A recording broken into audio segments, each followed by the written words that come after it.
Bonjour, cours de chimie numéro 7. Alors, on va cette fois-ci essayer de comprendre 2 ou 3 exercices fondamentaux sur ce chapitre. Et tous les exercices qu'on vous demandera seront toujours formés sur la même chose. Donc, la première chose, c'est savoir identifier ce qu'on appelle une pile. Donc vous avez ici 3 schémas là sur l'exercice numéro 12, le A, le B et le C. Est-ce que ça constitue des piles? Alors regardons le schéma numéro A. Le schéma numéro A, il y a bien des petits béchers avec des solutions, il y a un métal qui plonge dans chacune de ces solutions et il y a le fameux pont salin. Ça semble être sur la bonne piste. Mais ici, si je regarde, Ag, réducteur, est plongé dans une solution de Ni2+, oxydant. De l'autre côté, Ni, réducteur, est plongé dans Ag+, oxydant. Là, il y a des risques qu'en fait, nos deux réactifs réagissent directement, spontanément, ensemble, dans leur petit bécher. Et par conséquent, on ne va pas pouvoir récupérer les électrons échangés. Les électrons vont pouvoir s'échanger entre, par exemple, Ni et Ag+, dans ce bécher, sans qu'il ne se passe rien de l'autre côté, ou inversement. Donc ça n'est pas une pile, parce qu'on n'a pas de possibilité de récupérer des électrons à l'extérieur de cet ensemble. Petit b. Là, c'est déjà mieux. Ni et Ni2+ ne peuvent pas réagir ensemble. C'est un couple oxydant-réducteur. Ag, Ag+, même chose. Ça, c'est mieux. Mais par contre, il n'y a pas de pont salin entre les deux béchers, donc on ne pourra pas fermer notre circuit. En revanche, ici, on a tout ce qu'il faut. Ni2+ avec Ni ne peut pas réagir spontanément ensemble. Même chose de ce compartiment. Et en plus, ici, on a notre pont salin qui éventuellement pourra fermer un circuit si et ici, à l'extérieur, je rajoute du fil électrique. Du fil électrique, comme le schéma qui est en dessous. Ça, vous le retrouvez, c'est un petit coup de pouce, ça s'appelle comment? Vers le bac, c'est à la page 150. Il faut savoir, à partir du montage qui est ici, et souvent c'est ce qui peut être posé dans la partie expérimentale, on va dire, comment, à partir d'un branchement que l'on a fait, donc on a fait bien comme il faut, on a mis nos piles, on a installé notre pile, son pont salin, et on branche un circuit extérieur. Ici, ce qu'on a branché, c'est un voltmètre, d'accord? Ce voltmètre va nous mesurer la tension aux bornes de cette pile. Eh bien, avec la valeur indiquée, je peux en déduire les bornes de la pile. Pourquoi est-ce qu'ici c'est la borne plus et là c'est la borne moins? L'indication qui m'est donnée, c'est moins 1 volt. Qu'est-ce que ça veut dire? Généralement, vous n'aimez pas avoir moins quelque chose. Donc ça veut dire qu'entre guillemets, on ne l'a pas branché dans le bon sens. Le sens de branchement, on ne peut pas l'intuiter au départ. Donc on le fait et puis on voit comment ça se passe. Donc ici, on a fait un branchement au hasard. Il se trouve que la valeur de la tension est négative. Ça voudrait dire qu'en fait, ici, il faudrait inverser notre borne V et notre borne COM pour avoir une tension Lu positive. Ce qui voudrait dire en fait que c'est cette partie Ag+, qui serait reliée à la borne positive, à la borne plus de notre voltmètre. Donc c'est lui qui a un pôle positif, alors que de l'autre côté, on a un pôle négatif. C'est toujours, entre guillemets, le côté avec le potentiel le plus élevé qui va être relié à la borne plus pour obtenir une tension positive. Donc à partir du moment où on sait que c'est ce côté-là qui est la borne positive, on peut en déduire toutes les équations qui peuvent se produire. Qu'est-ce qui va se passer si ici, c'est la borne positive? Une borne positive va attirer les électrons du circuit extérieur. Donc les électrons vont venir ici, dans notre métal Ag, et arriver dans la solution, ils ne peuvent pas tremper dans la solution, ces électrons. Donc, ils doivent réagir avec les Ag+. Donc, à l'électrode positive, on va avoir la réaction Ag+, plus un électron qui va me donner Ag. Inversement, à l'électrode négative, je vais avoir une fuite entre guillemets d'électrons. D'accord? Les électrons, ils vont remonter dans le métal pour faire tout ce circuit. Et bien, remonter dans le métal, ça veut dire que le métal lui-même les a donnés, ces électrons. Donc, on va avoir Ni qui va donner ces électrons et former Ni de plus. Alors, du coup, 2 électrons. Et maintenant que j'ai ces équations qui se passent aux électrodes, je peux même en déduire l'équation globale de la réaction. Parce que je sais qu'il doit y avoir, tiens, le E là, il n'est pas beau, voilà. La réaction qui va se produire, c'est cet échange d'électrons. C'est ce qu'on a forcé à se faire à l'extérieur de la pile. Donc, Ag+ va prendre des électrons, le nickel va donner ces électrons. De manière globale, la réaction de la pile, ça va être Ni plus, alors il va me falloir 2 Ag+ pour compenser ces 2 électrons en équilibre. Alors je vais chercher mon petit symbole. Ah là là, j'y arrive pas. Eh ben, hop, ma flèche. Voilà, en équilibre avec, eh bien du côté des produits, on a Ni de plus 2 Ag.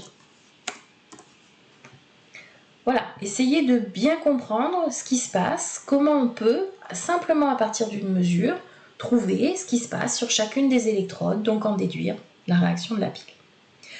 Ça, c'est si on travaille avec un voltmètre. On peut faire aussi des mesures avec un ampèremètre. Autrement dit, savoir quel est le sens du courant qu'il va circuler à l'extérieur de la pile. C'est le cas ici.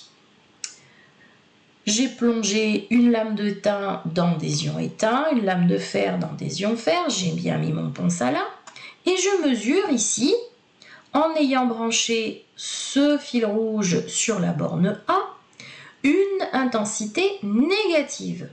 Là encore, on n'aime pas trop les trucs qui sont négatifs. Donc ça voudrait dire en fait qu'il aurait fallu changer, inverser les bornes de notre ampèremètre pour avoir quelque chose de positif. Autrement dit, que ce fil rouge soit relié à l'étain. Qu'est-ce que ça veut dire maintenant? Ça veut dire que le courant qui est positif rentre dans la borne A. Et ce courant, s'il sort de la borne A, ça veut dire qu'au contraire, les électrons viennent par ici. Donc les électrons arrivent dans notre lame d'étain. S'ils arrivent dans notre lame d'étain, ils ne vont pas plonger dans la solution. Il va falloir qu'ils réagissent avec Sn de plus. Donc, ici, je peux rajouter plusieurs choses sur mon schéma. La borne plus, alors, il me semblait que j'avais vu que je pouvais faire des plus. Je le trouve plus. Oui, si, voilà. La borne plus va se trouver ici, puisque les électrons arrivent à ce niveau-là. Eh bien, à l'électrode positive, encore une fois, qu'est-ce que je vais avoir? Des électrons qui arrivent, Sn de plus qui va capter ces 2 électrons qui arrivent. Pardon, je fais n'importe quoi. Pour donner un peu plus de métal sur l'électrode Sn. À l'électrode négative, là au contraire les électrons fuient la lame de fer, parce que la lame de fer a donné ses électrons, Fe donne Fe de plus 2 électrons.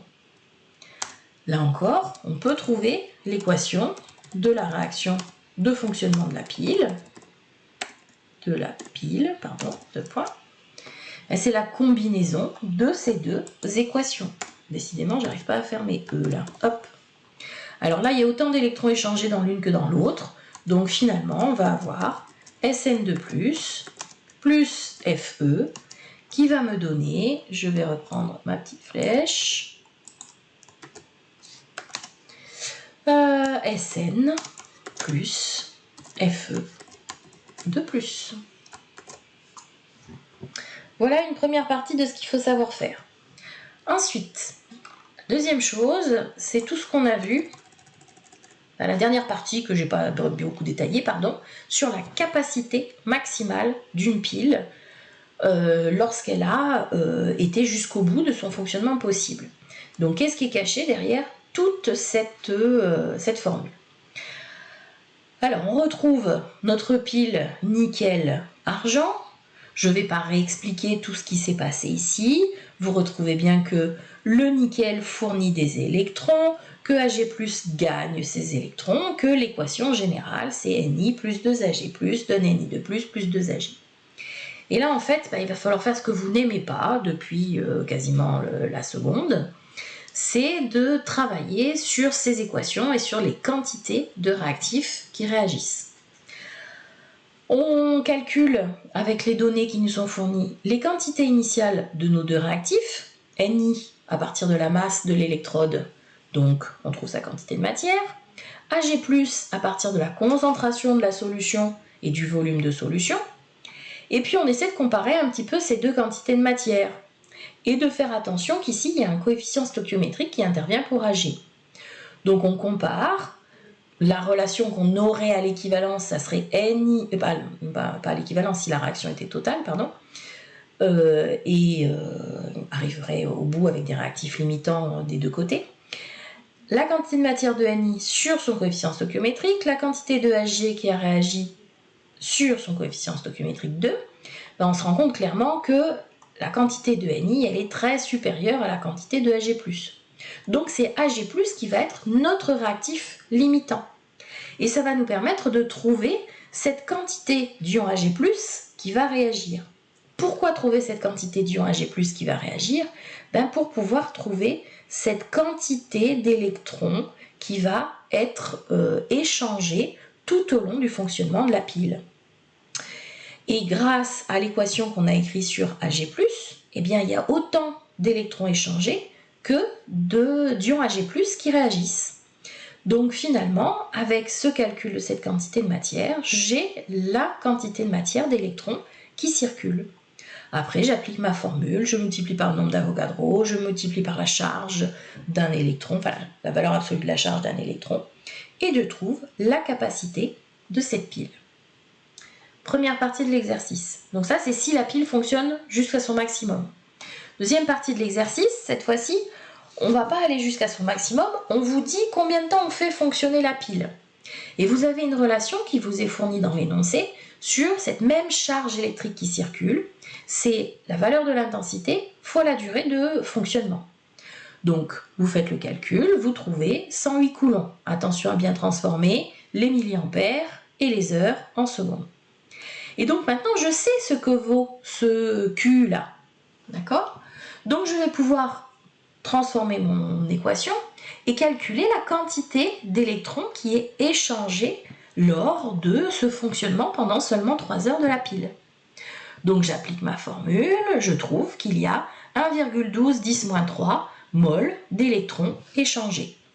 Et vous voyez que c'est en gros 5 fois moins que celle qu'on avait calculée si la pile fonctionne totalement jusqu'au bout, jusqu'à toute la consommation de Ag+. Par contre, on va pouvoir trouver cette quantité qui a réagi, la variation des ions Ag+ dans ma solution, puisque c'est la même quantité que le nombre d'électrons.